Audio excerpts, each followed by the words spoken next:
Hi, my name is Precious Dada, and I'm a student at UND. UND is a big school, but it doesn't really feel like it, and I found my best friends here.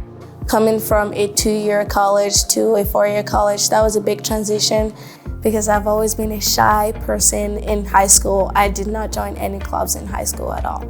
And then joining UND, I saw that UND had about 250 clubs and organizations.